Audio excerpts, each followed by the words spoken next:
Buenas noches, ¿cómo están? Espero que todos la estén pasando muy bien. A partir de hoy vamos a iniciar una nueva serie de enseñanzas. Esta serie lleva como título principal Elías, un desafío a escuchar el llamado de Dios. Y como primera lección que vamos a ver es en cuanto a un llamado a alimentarse de Dios, la primera parte. Mañana estaremos viendo la segunda parte. Pero allí en sus materiales usted puede encontrar que aparece en la letra A Elías. Y Elías significa Jehová es Dios. Ahora, el contexto es que Elías surge después de que habían reinado hombres que eran totalmente perversos, inclinados al mal.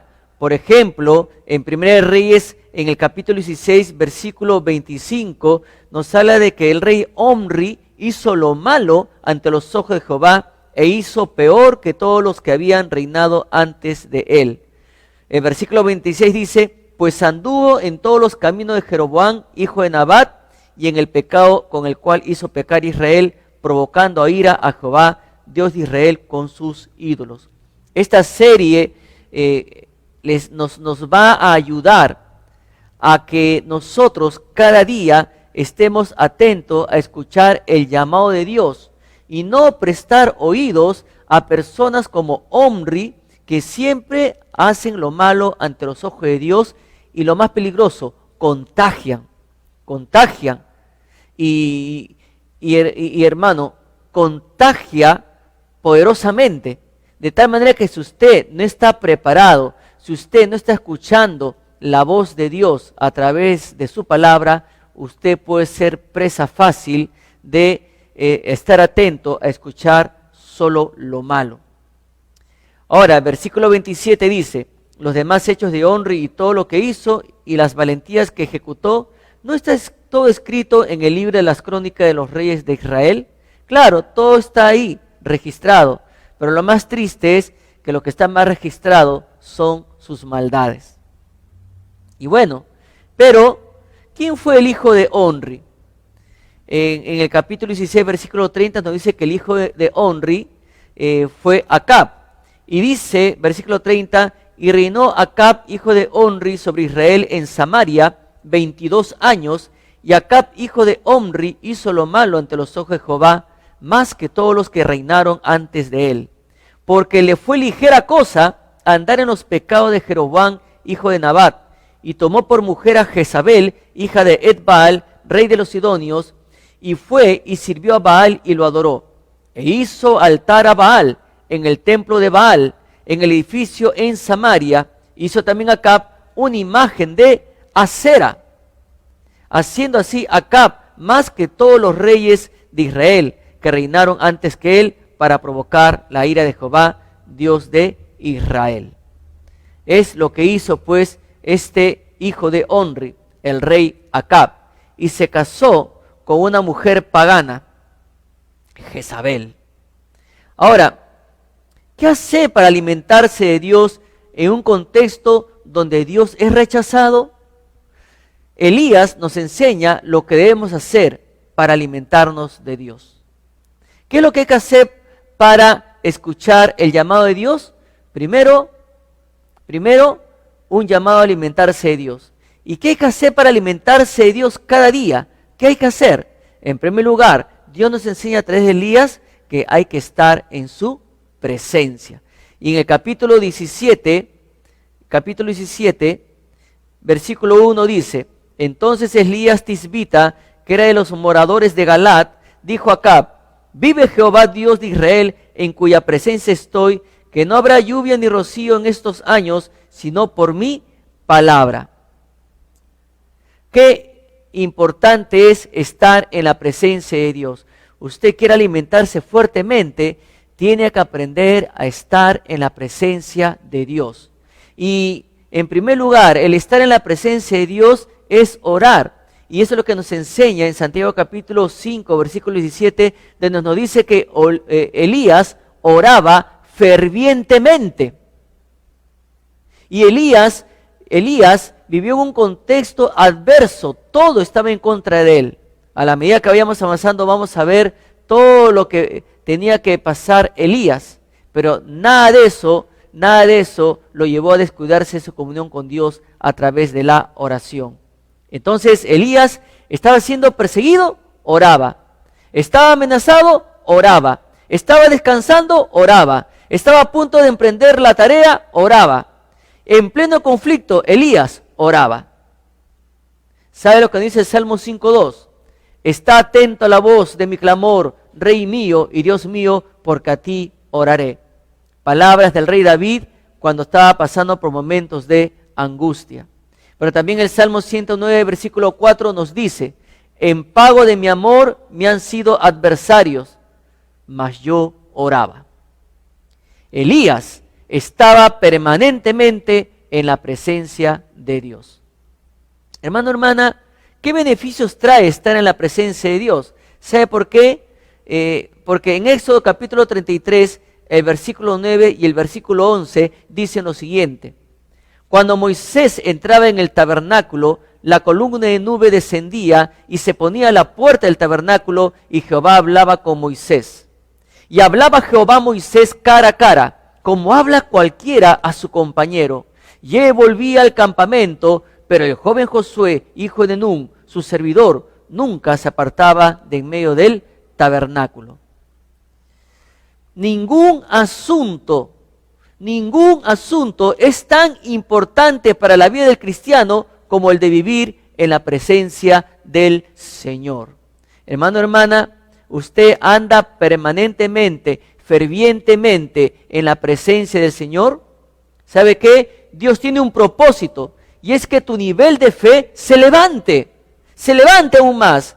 No obrar porque sí, o por emoción, o porque te dicen, Dios se quiere manifestar en tu vida. No por un momento. Dios quiere hacerlo todo el tiempo. Dios quiere que seamos la casa realmente de su Santo Espíritu. Entonces, no ore porque sí, no ore por emoción, no ore porque se lo han dicho. Ore porque Dios realmente quiere manifestarse en su vida como se manifestó en la vida de Elías. La presencia de Dios debería ser lo más importante en nuestra vida. Todo lo que tenemos, lo que nos rodea, nada de esto es de nosotros. Todo esto es de Dios. Lo que verdaderamente te pertenece, ¿sabe qué es, hermano? La presencia de Dios. ¿Qué beneficios tenemos cuando estamos en la presencia de Dios? Pues, ¿sabes qué? Lo primero, ahí en tu material, lo primero, letra A, tenemos garantizada la victoria y la bendición. Te repito, tenemos garantizada la victoria y la bendición en todas las áreas de tu vida. Cuando la presencia de Dios está en tu vida, la victoria estará manifestada. Aun cuando todo parezca que es en contra tuya, pero si tú te mantienes fiel, orando, inclusive hasta las dificultades van a ser gran bendición para tu vida. No lo vas a tomar como una derrota, no lo vas a tomar como un castigo, no. Todo lo vas a tomar como una bendición siempre y cuando estés tú andando correctamente delante de la presencia del Señor. Todo lo que necesitas está en la presencia de Dios, todo. ¿Cuáles son las peticiones de tu corazón? ¿Dónde está la respuesta? Pues la respuesta está en la presencia de Dios. Alejado de Dios, hermano, hermana, no verá absolutamente nada. Pero también el segundo beneficio, y anota ahí, tenemos gozo, paz, fortaleza. Gozo, paz y fortaleza.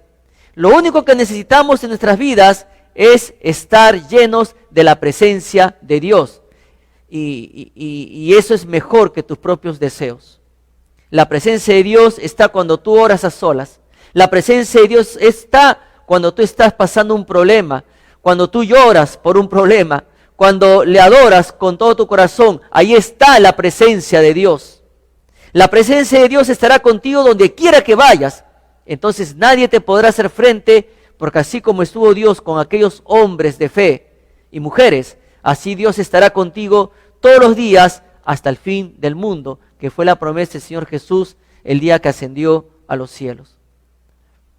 Dios es tu consuelo en la prueba, es tu fortaleza, Dios es tu brazo derecho, por lo que te dará gozo a tu vida y paz, que aun a pesar de lo que vivas, tendrás la plena seguridad que en la presencia de Dios está pues en ti.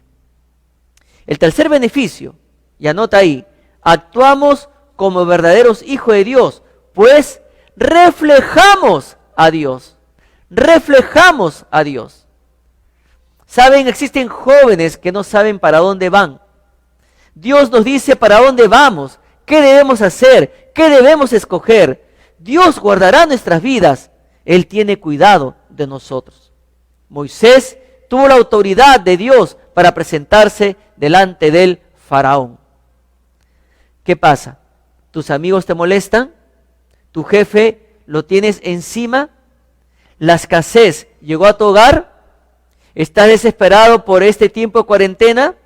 Pues tú tienes la oportunidad de reflejar a Dios en estos momentos difíciles de tu vida. Pero también, ¿cómo alimentarnos de Dios? Pues apartándose para Dios.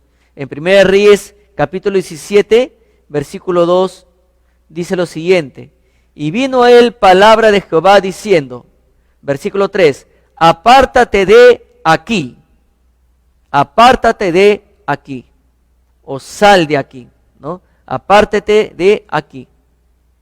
Entonces, sal de aquí, dice Dios, sal de aquí. No olvidarse que un hijo de Dios y una hija de Dios es apartado, o sea, es santo. ¿Sabe lo que dice el Salmo 34, versículo 14? Dice, apártate del mal y haz el bien, busca la paz y síguela. Y en 2 Timoteo capítulo 2, versículo 19, dice lo siguiente: pero el fundamento de Dios está firme, teniendo este sello: conoce el Señor a los que son suyos, y apártese de iniquidad todo aquel que invoca el nombre del Señor. Cuando el pueblo de Israel llegó al desierto, lo primero que Dios hizo fue manifestar su deseo y propósito pues a ellos. Y Dios, que le dice a su pueblo: y vosotros me seréis un reino de sacerdotes y gente santa, en Éxodo capítulo 19, versículo 6. Podemos ver que fue para la gloria de Dios y para bien del profeta que el Señor le dijo: apártate de aquí. O sea, fue un llamamiento a la separación. Acab era un apóstata y su esposa una pagana. Entonces la idolatría abundaba por todas partes. ¿Sabe qué? El hombre de Dios no podía simpatizar ni tener comunión con tal horrible situación. Y ahí en su material hay una frase importante. Dice lo siguiente: el aislarnos del mal no es absolutamente indispensable nos es absolutamente indispensable si queremos guardarnos sin mancha de este mundo. Y eso es basado en Santiago capítulo 1, versículo 27. No solo separarnos de la impiedad secular, sino también de la corrupción religiosa. ¿Por qué? Porque la palabra de Dios nos dice: no participéis en las obras infructuosas de las tinieblas, en Efesios capítulo 5, versículo 11. Esto ha sido el mandato de Dios en toda dispensación. Elías pues se levantó como el testigo fiel del Señor. En días de alejamiento nacional, todo Israel estaba alejado de Dios. Entonces este hombre se levantó fiel a Dios en estos días de alejamiento nacional. Y después de haber presentado el testimonio divino a la cabeza responsable, o sea, a Acab, entonces el profeta había de retirarse. ¿Sabe qué? Es deber indispensable volver la espalda a todo lo que pues deshonra a Dios. ¿Qué hay de usted, hermano, hermana? ¿Qué hay de usted? ¿Usted vive una vida apartada para Dios? Ojo, no le estoy preguntando si usted ya está apartado de Dios. No, usted vive una vida apartada para Dios, y esa vida apartada para Dios influye en su esposa, influye en sus hijos. Qué importante es que hoy contemos con hombres y mujeres que vivan vidas apartadas para Dios y no que estén coqueteando con el paganismo que ofrece este mundo. El pastor Fernando ha estado compartiendo tanto ayer domingo como antes de ayer sobre la idolatría. ¿Y cuántos creyentes lamentablemente tienen ídolos? Sirven a ídolos en vez de estar en la presencia de Dios. Pero también, muy aparte de estar en la presencia de Dios, cuán importante es que el creyente viva una vida apartada para Dios. Pero también, ¿cómo podemos alimentarnos de Dios? Pues siguiendo la dirección de Dios, en tercer lugar. Siguiendo la dirección de Dios. Y en 1 Reyes, capítulo 17, versículo 3, la segunda parte, dice lo siguiente: y vuélvete al oriente, y vuélvete al oriente. El profeta no fue dejado a su propia suerte ni a su voluntad, sino que fue dirigido al lugar que Dios mismo le había designado. ¿Hacia dónde? Hacia el oriente, lejos del sistema religioso, lejos de todo aquello que podía alejarlo de Dios, lejos de todo aquello que podía corromper su corazón. El Israel degenerado había de conocerle solo como el testigo contrario. Y es por eso que a nosotros los creyentes se nos reta, la palabra de Dios nos reta a ir contra la corriente. Si el mundo va hacia allá contra Dios, nosotros vamos hacia allá siguiendo fieles a Dios. Entonces no había de tener lugar ni tomar parte en la vida social y religiosa de la nación este hombre de Dios. Había de volverse al oriente, de donde sale el sol, ya que él se rige por los preceptos divinos. Por lo tanto, este hombre de Dios no andará en tinieblas, sino que tendrá la luz de la vida, como dice Juan en el capítulo 8, versículo 12. Hermano, hermana, Dios le ha marcado la ruta. Dios nos ha marcado la ruta. Y la pregunta es, ¿usted está siguiendo la dirección que le ha marcado Dios? ¿Usted está siguiendo con fidelidad ese camino? Usted recuerde que la Biblia dice que hay caminos que al hombre le parece derecho, pero su fin es camino de muerte. Pero no solamente es un versículo dirigido al inconverso, también es un versículo dirigido a los creyentes, porque el creyente tiene conocimiento de los caminos de Dios. El creyente tiene conocimiento de la ruta que ha marcado Dios en su palabra, pero muchas veces el creyente decide desviarse de ese camino, salirse de esa ruta para vivir su propia voluntad y no bajo la voluntad de Dios. ¿Qué camino usted está siguiendo, hermano, hermana? ¿Cuál es la ruta que usted está siguiendo? Y tome en cuenta algo, que la ruta que usted tome la va a seguir su familia. Hermano, hermana, si usted es una influencia negativa, las consecuencias van a ser dolorosas. Pero también, en cuarto lugar, ¿cómo alimentarnos de Dios? Escondiéndose en Dios. Y en 1 Reyes, en el capítulo 17, versículo 3, dice: y escóndete en el arroyo de Querit, que está frente al Jordán. El Jordán señalaba los límites del país. Y escriba ahí límites. Y Dios en su palabra, hermano, hermana, nos pone límites. En la vida nosotros, o en nuestro hogar, le ponemos límites a nuestros hijos para su bien. Igual, en la palabra de Dios, Dios nos orienta y nos pone límites. A los jóvenes les pone límites. A los adultos les pone límites. A los esposos, esposas les pone límites. ¿Para qué? Para proteger, para guardar su alma de toda tentación. Y acá Dios le está poniendo límites a su siervo por su bien. Y ahí está el Jordán marcando el límite. Y letra B, anota ahí, el Jordán es un tipo de la muerte espiritual. El Jordán es un tipo de la muerte espiritual. O sea, el Jordán tipificaba la muerte espiritual de Israel. Pero para un hombre que está en plena comunión con Dios, ¿qué significa el Jordán? ¿Qué significa el Jordán para una persona que está en comunión con Dios, que está orando fervientemente, que se está alimentando de Dios, que se está escondiendo en Dios? ¿Qué significa el Jordán? Pues el Jordán para Elías era el lugar donde Jehová se mostró fuerte a favor de su pueblo en los días de Josué. El Jordán, ¿no?, fue el escenario que presentó el poder milagroso de Dios cuando Israel dejó el desierto. Fue donde Dios dijo a Josué: desde este día comenzaré a hacerte grande delante de todos los ojos de Israel, para que entiendan que como fui con Moisés, así seré contigo. Pero también fue allí donde el Dios viviente hizo que las aguas se detuvieran en un montón, como dice la Escritura, hasta que todo Israel pasó en seco. Toda esta lista llenaban la mente de Elías cuando el Señor lo llamó al mismo lugar. Si su fe estaba en ejercicio, su corazón había de estar en perfecta paz, sabiendo que el Dios que obraba milagros no le abandonaría allí. ¿Sabe? Una situación parecida pasó Isaías. Todos tenemos conocimiento de que el ministerio de Isaías fue muy doloroso, al igual que Jeremías, porque ambos ministraron al pueblo de Dios en un contexto muy adverso. Pero mire lo que le dice Dios a Isaías en el capítulo 41, versículo 10. Dios le dice: no temas, porque yo estoy contigo. No desmayes, porque yo soy tu Dios, que te esfuerzo. Siempre te ayudaré, siempre te sustentaré con la diestra de mi justicia.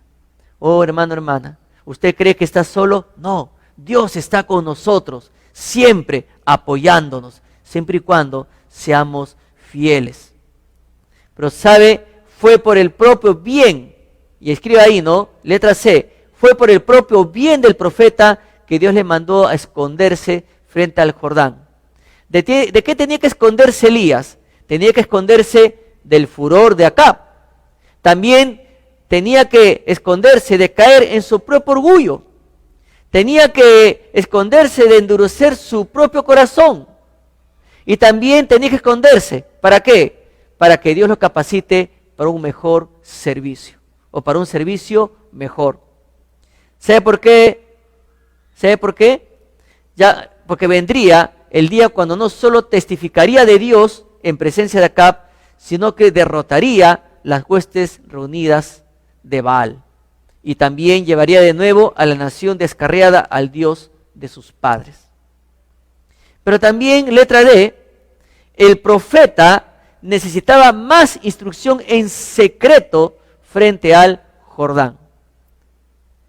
Repito, el profeta necesitaba más instrucción en secreto frente al Jordán.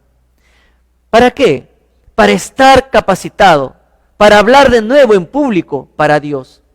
El hombre que Dios usa ha de mantenerse sumiso. Tiene que experimentar severa disciplina para que la carne sea mortificada debidamente. Elías debía pasar 3 años de soledad para que no se gloríe. En otras palabras, cuando Dios le dice a Elías que se esconda ahí, frente al Jordán, ahí en Querit, en otras palabras, Dios le está diciendo a Elías: tienes que estar en cuarentena, y no 15 días, y no después de los 15 días, 13 días más. Aproximadamente se calcula que estuvo ahí solo 3 años. Algunos hermanos están desesperados, ¿verdad? Porque el presidente aumentó 13 días más. Pero este hombre de Dios estuvo aproximadamente 3 años totalmente solo. ¿Para qué? Para que sea capacitado directamente por nuestro mismo Padre Celestial. Para que este hombre salga con un corazón sencillo, con un corazón humilde, para hacer grandes cosas para Dios. Dios no compartirá su gloria con nadie, y por lo tanto esconde a aquellos que pueden verse tentados a tomar parte de la gloria de Dios para sí. Es solo retirándonos de la vida pública o de la vista pública y estando a solas con Dios que podemos aprender que no somos nada. Luego, letra E. Todo siervo que Dios se digna usar ha de pasar por la experiencia de la prueba de Querit antes de estar realmente preparado para el triunfo del Carmelo. Y tenemos ejemplos en la palabra de Dios. Tenemos a José. Sufrió la indignidad de la cisterna y la prisión antes de llegar a ser el gobernante de todo Egipto. Tenemos a Moisés. Pasó la tercera parte de su larga vida detrás del desierto antes de que Jehová le concediera el honor de liderar a su pueblo sacándolo de la casa de servidumbre. También tenemos a David. David tuvo que aprender de la suficiencia del poder de Dios en la labranza antes de ir y matar a Goliat en presencia de los ejércitos de Israel y de los filisteos. Nuestro gran Señor Jesucristo tuvo 30 años de retiro y silencio antes de comenzar su breve ministerio público. ¿Y por qué no pensar en Pablo? Antes de convertirse en el apóstol de los gentiles, tuvo que pasar su aprendizaje en las soledades de Arabia. Hermano, el arroyo de Querit era un arroyo, no un río. Un arroyo que podía secarse en cualquier momento. Muchas veces, en lugar de un río, Dios nos da un arroyo que hoy brota y mañana quizá estará seco. Nadie se imaginaba que este virus iba a ser tan letal en todo el planeta. Estábamos disfrutando del arroyo, ¿verdad? Pero de un momento a otro, el arroyo se secó. Entonces, ¿para qué? ¿Para qué Dios nos pone en un arroyo? ¿Por qué Dios no nos pone en un río? Sino, ¿por qué Dios nos pone en un arroyo? ¿Sabe para qué?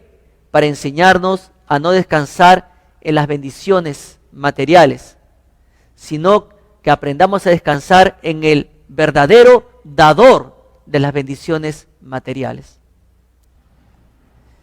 ¿Sabe por qué? Porque Primera Reyes capítulo 17, versículo 7, dice: pasados algunos días se secó el arroyo porque no había llovido sobre la tierra.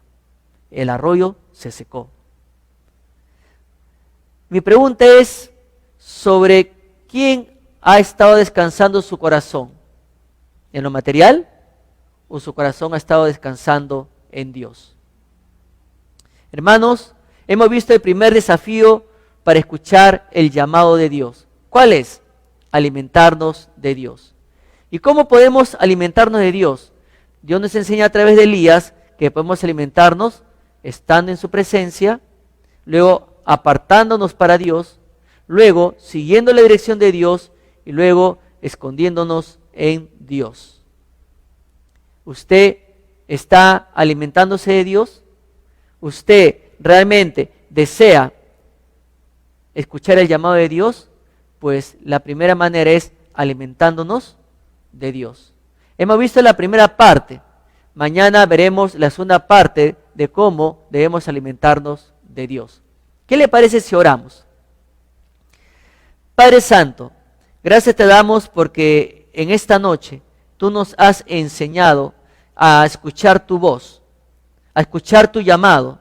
Y la mejor manera de escuchar tu llamado es alimentándonos de ti. Y Señor, tú nos enseñas que la mejor manera de alimentarnos de ti es andando en tu presencia, apartándonos para ti, siguiendo tu ruta y escondiéndonos en ti. Padre amado, rogamos que en este tiempo tú, Señor, nos fortalezcas aún más a la luz de lo que hemos aprendido. No hay mejor manera de vivir una vida estando, Señor, en tu presencia. Padre amado, cada día queremos escuchar tu llamado. Cada día queremos alimentarnos de ti. Te ruego por los hermanos que por estas circunstancias que estamos viviendo probablemente se han desanimado espiritualmente. Rogamos, Señor, que escuchen tu llamado, que comiencen a alimentarse de ti. Gracias te damos por ese tiempo. En el nombre de nuestro Señor y Salvador Jesucristo. Amén. Hermanos, que Dios les bendiga.